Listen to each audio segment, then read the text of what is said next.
Hi, I'm Droolbatz. Do you like my pajamas? I'm almost ready for bed, but I thought I would briefly review the 2017 horror film Dwelling for you.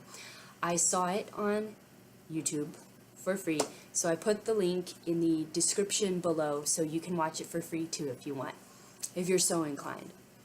I'm going to briefly discuss this movie based on its premise, its production value, and finally kind of overall how it compares to other films of the genre or just other films in general.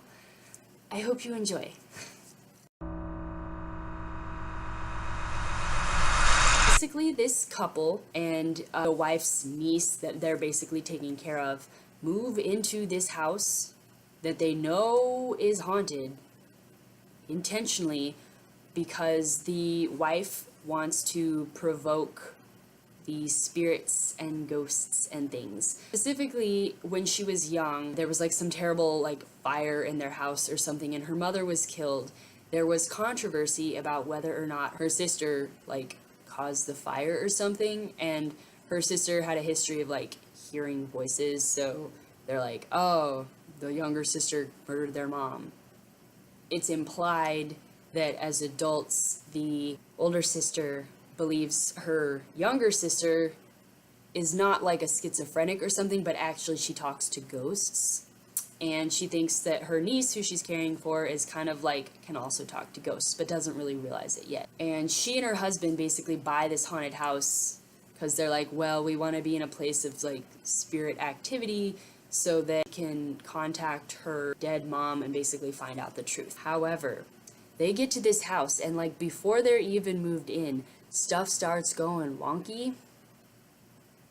And the husband starts getting kind of sketched out and he does some research. And there is some debate about what exactly it is that the wife is summoning when she's trying to summon the spirit of her mom. So production-wise, this movie I thought had pretty high production value. The special effects I'm going to talk about first.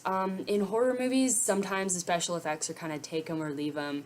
You know, they'll be like, this is passable, or sometimes they're straight up terrible, but I mean, usually they're decent. They were really good in this movie. I was really surprised at how good the special effects were. They were very creative. They really, like, I'm still thinking about, like, the one in the opening shot. Just very visually striking and very convincing. There's just a lot of like, kind of like small special effects and big special effects that were done just really visually interestingly and very convincingly. So I thought the special effects were really incredible and I was very impressed right away. This movie also really avoided a common pitfall that a lot of horror movies kind of stumble into, especially movies relying on the use of like a haunted house. The lighting was really good and very varied. So a lot of movies, horror movies, tend to be like, oh, it's set inside a house and oh, all the weird stuff happens at night, and it kind of ends up being that all this crazy stuff happening indoors at night, just the whole visual scheme is just very kind of like muddied and dark. It's kind of visually dull. This movie, it took place, parts of it were outside, parts of it were inside at night, part of it was like in daylight, part of it was like the blood everywhere. Like it was just, it had a really good variety of color schemes because they relied on several different locations and they spaced the movie out to be set over like a period of several days. So it wasn't just all this murky visual dullness. The pacing was pretty solid too, and the camera angles and things. I thought that it was a very atmospheric type film because, and the pacing, it really let you kind of like see inside the scene, but it also clipped right along, so you weren't left feeling awkward or bored, but it's still like they lingered on the shots long enough that you really got a feel for what was going on. So I think it really achieved the atmospheric spookiness without making a dull-paced movie. The lines were easy to hear, but the music threw me a little bit. At first I thought it was just really kind of solid traditional type horror movie music, but there were several points towards, like, I'd say in the last third of the movie maybe, where the sound just completely cut out for like at least 30 seconds, and I was like, this is on YouTube, so I'm like, ooh, did they have to cut the sound for copyright reasons, or is this like a digital download glitch type thing? But then the sound came back and things were fine. And it did that a couple of different times. So basically, I will say that element did confuse me. I couldn't tell if this was like how it was designed to be, or if this was just this specific version that I'm watching on some random YouTube account. But it did kind of pull me out of the immersive feel of the movie. So that was a detraction in my eyes. The script was nothing to write home about. It was sufficient but kind of dull. Basically, I just want to really emphasize that this movie was really visually impressive and people really put in the effort on those special effects. I was really impressed by those. Now I'm going to talk about how this movie kind of blends in or stands out from other horror movies, but also just movies in general. I will be spoiling part of the movie, so if you are desperate to watch this movie and you don't want me to spoil it, you should bow out now, click that link, go watch it. Just leave. No, I'm just kidding. I'd love it if you stayed, but I don't want to spoil anything. I feel like I'm giving you an effective time to just bow out. Are they gone? Okay. When she gets in there, there's all these mirrors. One of them is like somebody clearly like painted black over it. I don't think the color is important, but they clearly painted over this mirror. And so like a dumbass, she just like, oh, I'll just chip the paint off this freaking mirror. Anyway, and so after that, weird stuff starts happening with the mirror. On the little niece's birthday, they're gonna take her to see her mom, and that's cute. And cool. For her birthday, he gives her this Polaroid and is like, oh, look, it's for you. So now you can be like your uncle. And she's like, oh, thank you. And it's kind of cute. Not a Polaroid. One of those disposable cameras you can get at Rite Aid. I used to have one of those. I didn't have a cell phone, so whenever I'd go on a cool trip, my parents would buy me a disposable camera, and it was like, good old days. But yeah, and then her aunt gives her this doll, and the little girl plays with dolls, and she, like, always says, like, oh, Tommy doesn't want to be left alone out here, like, oh, blah, blah, blah. And the aunt kind of thinks she's talking to ghosts, but she thinks they're her dolls, just like my sister talks to ghosts. So that's what she thinks, and she gives her this doll that the little girl says is named Amara, with this big curly voluminous blonde hair. And as her uncle's like tucking her in at night, usually the little girl will be like, oh, tonight, my little doll Bessie wants to sleep with me because she gets scared at night, or she needs to lay on her side or something ridiculous, or like, oh, put Ben under the bed so he can like make sure no monsters are under there and stuff like that.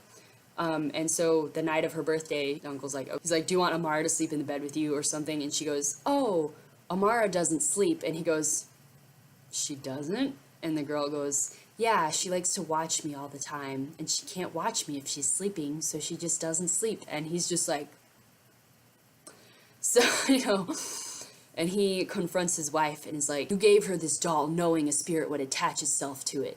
That's inappropriate. Don't drag her into this like that. The uncle does some research, and apparently there was like a cult that like murdered a bunch of people in the house, specifically young girls between 7 and 10.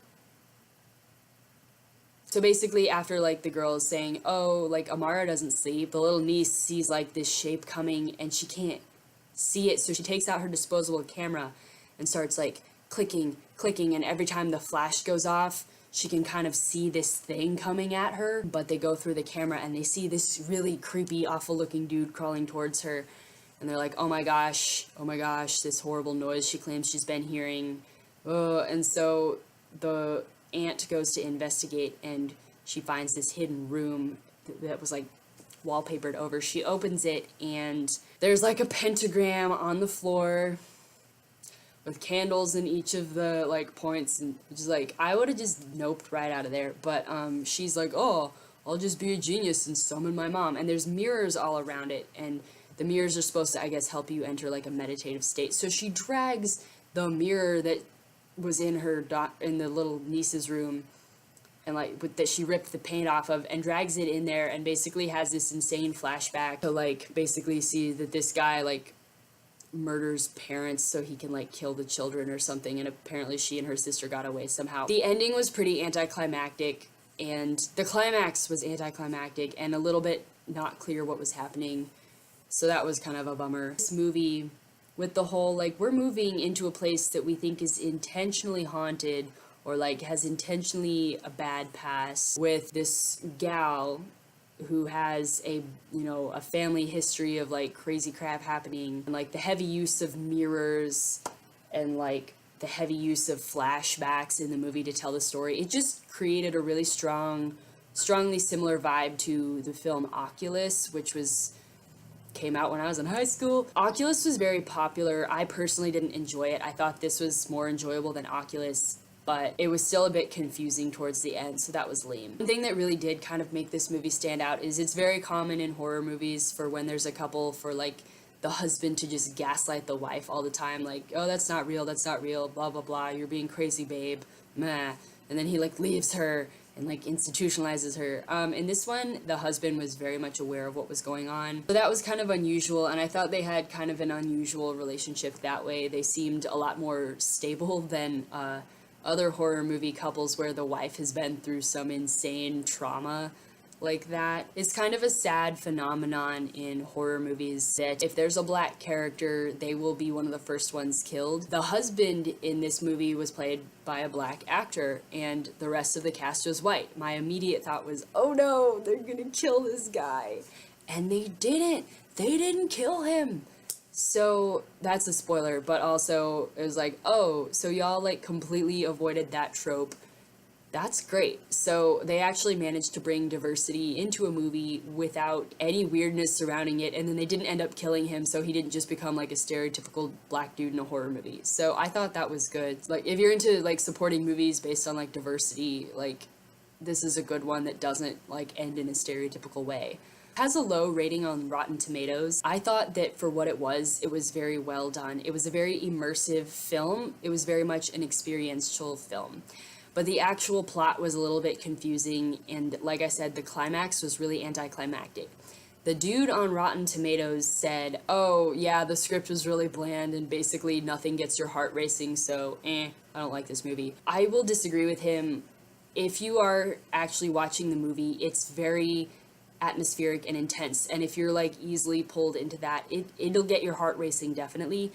This movie does not have any jump scares, which is great because I hate those. But I think if you're expecting like jump scares or something, you're gonna be disappointed, which who wants those? But anyway, what he meant is there were no like instant terror, but it was like very atmospherically creepy. Because the vibe was very similar to Oculus, and because the climax didn't really make any sense, and it just altogether was kind of unclear what had actually happened, I'd say that really detracted. But the fact is, this was one of the most visually and atmospherically interesting movies that I've seen in quite a while. The fact that it's clearly a straight-to-DVD type movie, like didn't hit the theaters, I don't think, and it was this good, and was this creative, I guess, in how they used the special effects and things like that. I would honestly give it a 4 out of 5 stars if I had to rate it. And y'all are definitely free to disagree with me. Like I said, the script was like bland as a napkin. I don't know, it was just atmospherically an incredible film. Visually, it was just really interesting. Thanks for watching. Hope you enjoyed it. I'm gonna go to bed now. Hit my pillow. Have a great night.